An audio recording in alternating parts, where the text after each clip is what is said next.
আল্লাহ নিরাকার, বলে না আল্লাহ নিরাকার, আল্লাহর কোনো কিছু নাই। কারণ ওই যে আপনার আবু ইয়াজিদ বেস্তামি, মনসুর হাল্লাজ, ইবনে আরবি, এরা সবাই বলছে যে আল্লাহরে খুঁজতে খুঁজতে আসমান জমিনে কোনো জায়গায় আল্লাহরে পাই না, পরে দেখি আল্লাহ তো আমার ভিতরেই। আল্লাহরে আসমানে সব জায়গায় খুঁজে ফেলছি, কোন জায়গায় আল্লাহরে খুঁজে পাই না, পরে দেখি আল্লাহ কোথায়, আমার ভিতরে আল্লাহ। এই জন্য তারা নিজেকে আল্লাহর একটা পার্ট মনে করে। এই জন্য দেখবেন এক পর্যায়ে গেলে মানুষগুলা সালাত আদায় করে না, শরীয়ত ছেড়ে দেয়। জিজ্ঞাসা করলে কি আপনি শরীয়ত ছেড়ে দিচ্ছেন কেন? আমি এখন হাকিকতে আছি, মানে শরীয়ত তরিকত মারেফত অতিক্রম করি, আমি চলে এসেছি কিসের মধ্যে? হাকিকতের মধ্যে। এখন আল্লাহ আমার ভিতরে ঢুকে গেছে, এখন তো আমি নিজেই আল্লাহ, কার ইবাদত করব? ইবাদত করবো কার? এখন তো আমি নিজেই আল্লাহ হয়ে গেছি। এই জন্য দেখবেন এরা নামাজ পড়ে না। অনেক হাকিকতওয়ালা দেখবেন বেনামাজি, হাকিকতওয়ালা কোন শরীয়তের বিধান মানে না, কয় হে আল্লাহ হয়ে গেছে, এর ভিতরে আল্লাহ ঢুকে গেছে। এই কুফরি আকীদার মধ্যে বাংলাদেশের কোটি কোটি মুসলিম এই কুফরি আকীদার মধ্যে ঢুকে আছে। তাহলে এই কুফরি আকীদা যার মধ্যে থাকবে সে জান্নাতে যেতে পারবে? পারবে না। আরেকটা আকীদা, যিনি মুহাম্মদ তিনি খোদা। এটা কি? এটাও কুফরি আকীদা। যে অনেক মুসলিম বিশ্বাস করে যে আল্লাহ নবী সাল্লাল্লাহু আলাইহি সাল্লামের সূরত ধরে জমিনে আত্মপ্রকাশ করছেন। এজন্য তারা বলে যে মিমের পর্দা উঠাই দিলে আল্লাহর আহমদ আর আহাদের মধ্যে কোনো পার্থক্য থাকে না। মানে আল্লাহর নাম হলো আহাদ আর নবী সাল্লাল্লাহু আলাইহি সাল্লামের নাম হলো আহমদ, তাহলে বেশ কম হলো মাঝখানে একটা মিম। মিমের পর্দা উঠাই দিলে তখন আহাদ আর আহমদ দুইটা এক হয়ে যায়। নাউজুবিল্লাহ। এই আকীদায় আমাদের দেশে যত বাউল ফাউল তারপরে এই জাতীয় যারা আছে এইগুলা সব এই আকীদায় বিশ্বাস করে, এই জাতীয় আকীদায় বিশ্বাস করে, আল্লাহকে এবং নবী সাল্লাল্লাহু আলাইহি সাল্লামকে এক মনে করে। এরাও কি বাতিল ভ্রান্ত কুফরি আকীদার মধ্যেই আছে। আচ্ছা, এরপরে বাংলাদেশের অসংখ্য মুসলিম বিশ্বাস করে আল্লাহর ওলিরা মারা যাওয়ার পরে পাওয়ার বেড়ে যায়। মারা যাওয়ার পরে কি হয়? শক্তি, পাওয়ার, ক্ষমতা বেড়ে যায়। এই জন্য মানুষ জিন্দা পীরের চাইতে মরা পীরের কাছে বেশি যায়। কি বাংলাদেশে একটা জিনিস দেখবেন, জিন্দা পীরের কাছে যত মানুষ বেশি যায় তার থেকে বেশি যায় মরা পীরের কাছে। কারণ মারা যাওয়ার পরে তার পাওয়ার, তার ক্ষমতা আর জীবিত অবস্থার চাইতে বেড়ে গেছে। এখন দেখবেন তার নামে মান্যত করলে ডাইরেক্ট অ্যাকশন, মানে মান্যত করার দেরি, কাজ হয়ে যাইতেছে, কারণ তার পাওয়ার বেড়ে গেছে। এই জন্য দেখবেন একটা মসজিদ আছে পাগলা মসজিদ, নাম শুনছেন না? কোন জায়গায় এটা? হ্যাঁ, চেনেন। এই মসজিদে বস্তায় বস্তায় টাকা, কোটি কোটি টাকা, অথচ খুলনাতে মসজিদ নেই। তো এই মসজিদে আসে না কেন? ওই মসজিদের সাথে পাগলা আছে, পাগলার পাগলা অ্যাকশন, মানে একবারে মান্যত করার দেরি, সাথে সাথে কি হয়ে যায়? অ্যাকশন শুরু হয়ে যায়। এই অ্যাকশনে বিশ্বাস করে কোটি কোটি টাকা মানুষ ঢেলে দিচ্ছে। এই যত মানুষ ঢেলে দিচ্ছে সব মানুষ ঈমান হারা হচ্ছে। যত মানুষ এখানে পাগলার অ্যাকশনের আশায় মান্যত করতেছে, টাকা দিতেছে ওখানে বস্তায় বস্তায়, এই মানুষগুলার ঈমান চলে যায়। এখন জিন্দার চাইতে মরাটার পাওয়ার বাড়ে কেন? তারা বলে যে 10টা লতিফা আছে একজন মানুষের বডির মধ্যে, তো 10টা লতিফার 9টা লতিফাকে এই নফস অর্থাৎ উপরে একটা খাঁচা শক্ত করে ধরে রাখে। তো এক সময় মানুষ যখন মারা যায় তখন খাঁচাটা নষ্ট হয়ে যায়।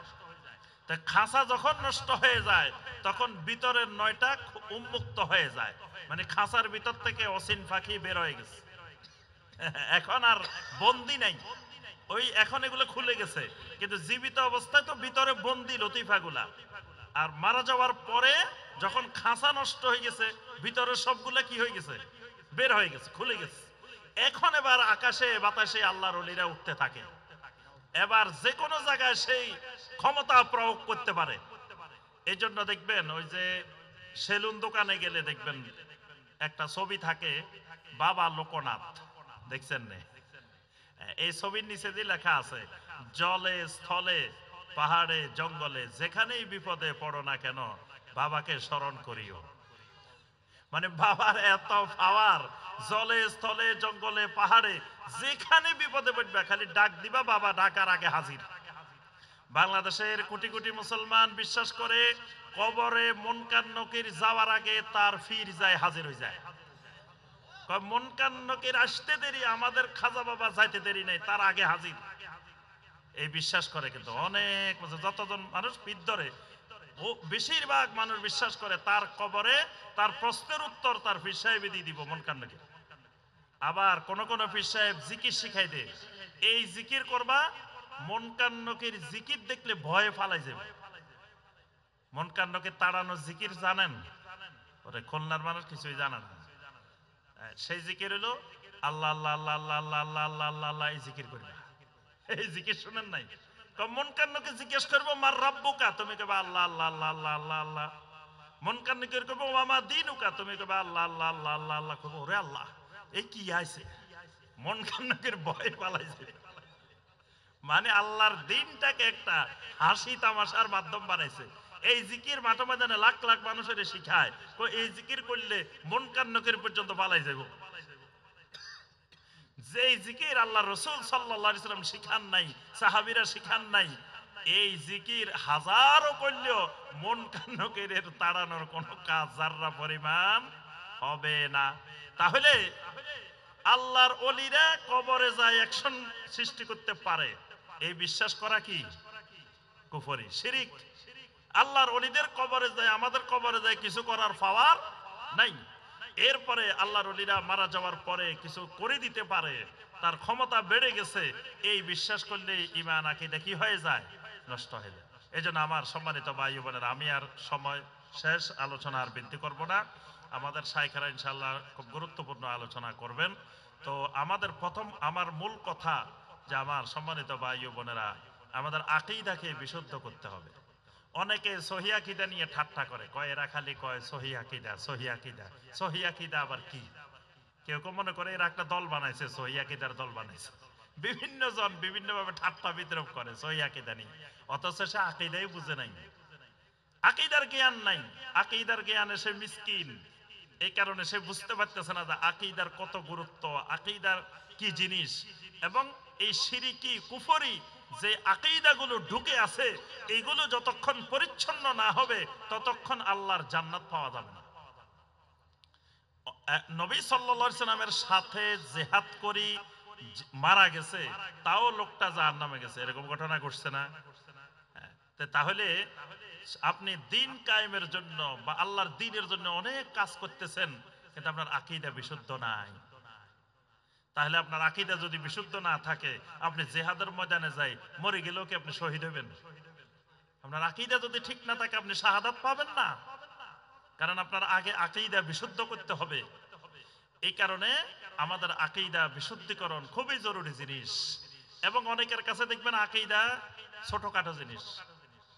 যখন আপনি যারা জিজ্ঞেস করবেন ভাই বলেন তো দেখি আল্লাহ কোথায়, বা আল্লাহ সব জায়গায়, আপনি বলেন যে না এটা ভুল, এটা হয় না, এটা ছোটখাটো জিনিস, এগুলো নিয়ে বাড়াবাড়ি করিও না, ফিতনা সৃষ্টি করিও না। ভাই আপনার ফ্যানটা টাকনুর নিচে কেন, কই এগুলো ছোটখাটো জিনিস, এসব নিয়ে মানে তার কাছে দ্বীনের যত বিষয় আছে সব কি জিনিস? ছোটখাটো জিনিস। কারণ সে আকীদার গুরুত্ব উপলব্ধি করতে পারে নাই। এই কারণে আমার ভাইয়েরা এবং বোনেরা, আকীদা বিশুদ্ধিকরণ খুবই জরুরি, এবং কালবে সালিম নিয়ে, বিশুদ্ধ আকীদা নিয়ে কবরে যেতে হবে। আল্লাহ রাব্বুল আলামিন আমাদেরকে সকল প্রকার বাতিল আকীদা থেকে, ভ্রান্ত আকীদা থেকে মুক্ত হয়ে বিশুদ্ধ আকীদার অধিকারী হওয়ার আল্লাহ পাক আমাদেরকে তৌফিক দান করুন।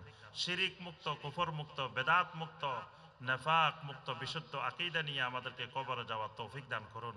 আল্লাহ পাক আমাদের আজকের এই মাহফিলকে কবুল ও মঞ্জুর করে নিন। আল্লাহ পাক আমাদের এই প্রতিষ্ঠান ডাক্তার মোহাম্মদ ইদ্রিস মিয়া সালাফিয়া মাদ্রাসাকে আল্লাহ রাব্বুল আলামিন কবুল ও মঞ্জুর করে নিন। আমিন ইয়া রাব্বাল আলামিন। আসসালামু আলাইকুম ওয়া রাহমাতুল্লাহি ওয়া বারাকাতুহু।